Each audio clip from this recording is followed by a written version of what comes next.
Life can be full of twists, like when a woman sends messages to her late fiancé's phone without knowing someone else is reading them. Will she discover the truth? Let's find out. The movie opens up in a busy cafe where a girl named Mira is sitting and drawing something on a sketchbook. Suddenly, she receives a text message from her boyfriend named John. With a smile on her face, she tells him that she is drawing him, and they engage in a playful conversation. After a while, John appears from behind, and Mira and he exchange a passionate kiss and start talking with each other. Then he asks her what she's drawing, but she doesn't show it, saying it's not finished yet. After that, she invites him to her house, offering to cook for him, but he teases her, saying she can't cook. However, he informs her that he has a meeting and is about to leave. Eventually, Mira shows him the drawing, and he proudly boasts about how good he looks in the sketch, claiming that she's lucky to have him. Then he departs, and as Mira watches him from a distance, she suddenly hears the screeching sound of a truck that hits John on the spot. The scene jumps ahead 2 years, and Mira is currently staying at her parents' house. She feels very sad and isolated after John's death, so she isolates herself in her room, cutting off contact with the outside world. Mira's sister, Susie, tries to uplift her spirits by sending messages, urging her to come to the city. Later, Susie convinces Mira by saying that John wouldn't want her to remain stuck like this. Eventually, Mira agrees and decides to return to the city. When Mira arrives, Susie warmly welcomes her and is surprised to see that Mira is still driving John's truck. However, Mira explains that it's a way for her to feel connected to him, and Susie gives Mira a warm hug and takes her to their apartment. In the next scene, a boy named Rob is sleeping on a couch when suddenly his alarm clock goes off, making him realize that he has missed an important meeting. He quickly hurries to get ready, but then he receives a notification on Instagram. It turns out that his ex-girlfriend is now dating someone new, and they are sharing pictures of themselves. When Rob arrives at the office, his boss informs him that he will write a feature on Celine Dion, a famous singer. However, Rob insists on working on a newspaper podcast. Despite his request, Rob's boss forces him to work with Celine Dion. In the evening, Mira and her sister Susie are playing Scrabble and having a chat. Suddenly, the hotel owner comes in with burgers and tells them that he names burgers after his favorite customers. Further, he shares that he named the hotel after his late wife, Roxy, whom he misses a lot. Then Mira asks him how he deals with his loss. He says that he has dinner, opens a bottle of wine, and remembers the memories he shared with her. The next morning, Rob goes to his office and watches music videos of Celine Dion when his colleague Lisa gives him his work phone, while another colleague named Billy asks if he's interested in dating someone. However, Rob responds that he won't date anyone anymore because he believes that love isn't real. In the afternoon, Mira is sitting in her room when her sister Susie brings a box from John's truck and asks her what's inside. Mira explains that John's mother gave it to her. Being a brainless bitch, Susie insists that Mira should open it, and they both start looking at the things inside. In the box, they find John's shirt, and Mira immediately puts it on. Further, she also grabs the ring from the box, the one John kept to propose to her but never got the chance. Then Susie gets worried and tells Mira that it's not healthy, but Mira believes differently. Tears roll down Mira's eyes, and Susie hugs her to comfort her. At night, as rain falls, Mira sits on a couch and pours wine into 2 glasses, one for John, following the advice of the hotel owner. Overflowing with emotions, she ends up sending a text to John's former number. Meanwhile, Rob is watching an intense basketball match when his phone rings and he receives a strange message. However, he ignores the message and goes to sleep. The following day, Rob is heading towards the office using the stairs when he receives another text. While he's reading it, he accidentally bumps into someone, and it turns out to be Mira. Then they exchange apologies and go their separate ways. Later, Mira meets her boss, who is looking at her paintings and reminds her to paint brighter pictures for children's books, but Mira isn't bothered much by it. However, her boss insists that she should figure it out so they can publish them.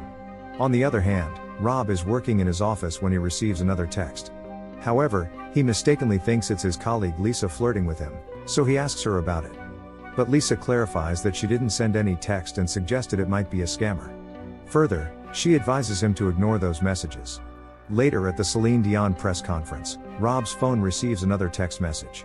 However, Celine notices and sarcastically tells him to keep texting, joking that she might be boring. Embarrassed, Rob tries to change the subject and asks Celine if she truly believes in the words she sings about love, and Celine responds by telling him that he doesn't know anything about love. As night falls, Mira is lying on her couch and texting someone. Curious, Susie asks her who she's texting, and Mira says it's no one. Then Susie tells her that it's perfectly fine to find love again and pushes Mira to send a text to someone on a dating app, hoping to find her a companion to hang out with. Eventually, Susie manages to find someone for Mira and insists that she goes on a date with him. "Well, Susie, why don't you relax and stop suggesting those crappy apps?"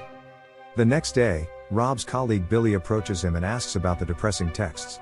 Moreover, he suspects there might be a psychotic stalker behind it and urges Rob to reply.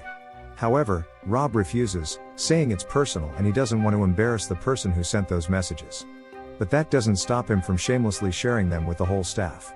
Anyways, Rob receives another text mentioning a visit to hipster bar Ronde. Intrigued, Rob decides to go there and find out the truth behind the texts. Billy thinks Rob is crazy, but Lisa insists that Billy should accompany Rob to check on him. As they arrive at the place, they sit down and start scanning the crowd, looking for the suspect. After a while, Mira also shows up. Afterwards, Billy shares the phone number of the man they suspected as the texter earlier, but it doesn't match. Then they see Mira sitting with her date. When her date goes to the restroom, she secretly texts John about how the date is going. At the same time, Rob receives a message about someone being on a date, and he suspects Mira is the one texting him. However, Billy points out that many people in the place are on their phones, making it difficult to be sure. "Well, Rob, stop making it so dramatic and just call the number already." Anyways, Mira leaves with her date, but things get complicated when she tries to slow things down and he gets annoyed, leaving the taxi abruptly and Mira goes back home. "Well, Mira, go for it as he's your husband in real life, moon?" The following morning, Rob meets Celine and she playfully calls him a rude texter. They start talking, and she asks Rob about his thoughts on love. Thus he tells him about his ex-girlfriend. Then Celine asks if he has feelings for anyone at the moment, and he admits that he likes someone he's never met and explains how he's been receiving text messages from a stranger. However, Celine advises him to follow his feelings because love doesn't always follow the rules. In the office, Billy notices that Rob seems depressed and constantly checks his phone. Concerned, Billy approaches Rob and takes his phone away, telling him it's not healthy to be so obsessed with those messages. While they are talking, Rob gets another text with a quote from Orpheus and Eurydice. Rob doesn't understand it and asks Lisa for help.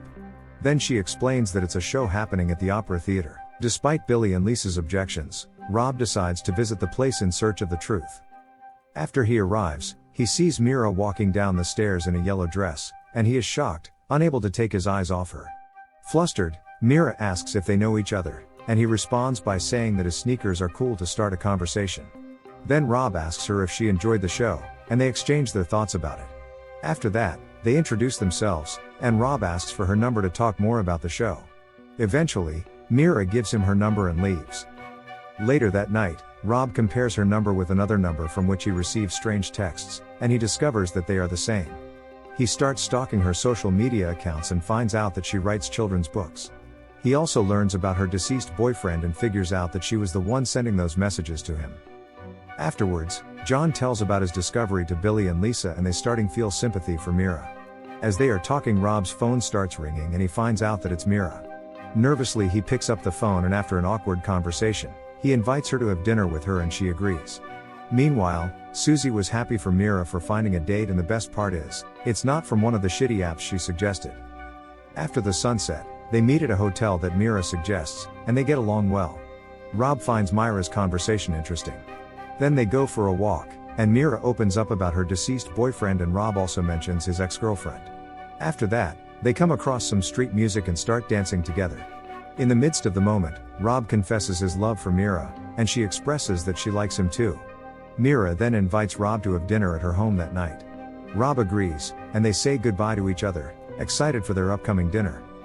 On the following night, Mira cooks a meal for Rob, and they have a great time together. Afterwards, Mira falls asleep, and Rob takes her to her bed. Then he tries to sleep on the couch but Susie arrives and is shocked to see him. However, he explains that he is Mira's friend. The next day, Mira sees Rob still in her house, but she leaves and cries in her car. At Barclays Center, Rob meets Celine Dion and tells her that Mira was the one sending him the text messages. As they talk, Celine Dion's assistant comes to show her a tour poster that she doesn't like. This gives Rob an idea, and he suggests that Celine Dion should hire Mira to draw for her. Thus, Celine Dion calls Mira, and she gets shocked and can't believe that a famous singer is calling her. Celine Dion confirms it's her by singing a bit and offers Mira the opportunity to work on her tour poster. Mira agrees excitedly. Later, she meets Rob and shares the news with him. They start playing basketball, and in a passionate moment, they kiss each other and end up having sex at Rob's house. The next morning, Rob realizes he has to go to the newsroom for a meeting and hurries to get ready. Meanwhile, Mira picks up Celine Dion's books from Rob's table and accidentally sees the messages she sent to John on Rob's laptop. Shocked by this discovery, she starts calling John's number, and at the same time, the phone in Rob's hand rings. Realizing the truth, Mira leaves the house feeling disappointed, while Rob tries to apologize to her but fails. While in the office, Lisa and Billy are worried and brainstorming ideas to help Rob and Mira. Rob admits that he messed everything up, but suddenly he gets an idea. As the sun rises, Susie, being more desperate than Mira, shows her an article written by Rob, featuring Celine Dion. In the article, Rob shares how he has discovered the true meaning of love and isn't afraid to tell everyone that he is deeply moved by love. He asks for forgiveness and expresses his desire for another opportunity. He even suggests a place to meet up again. As Susie finishes reading the article, Mira receives a call from Celine Dion, who advises her that love can be complicated and encourages her to give Rob another chance. The scene transitions to Mira in her room, having a conversation with her imaginary John. He encourages her to live life to the fullest. Meanwhile, Rob waits for Mira in the park with flowers in his hand, but she doesn't show up. Then he goes to her house, but she's not there. Susie informs him that Mira might be at the opera theater. Well, Susie is not that bad, right? Anyways, he rushes to the theater, but it's closed.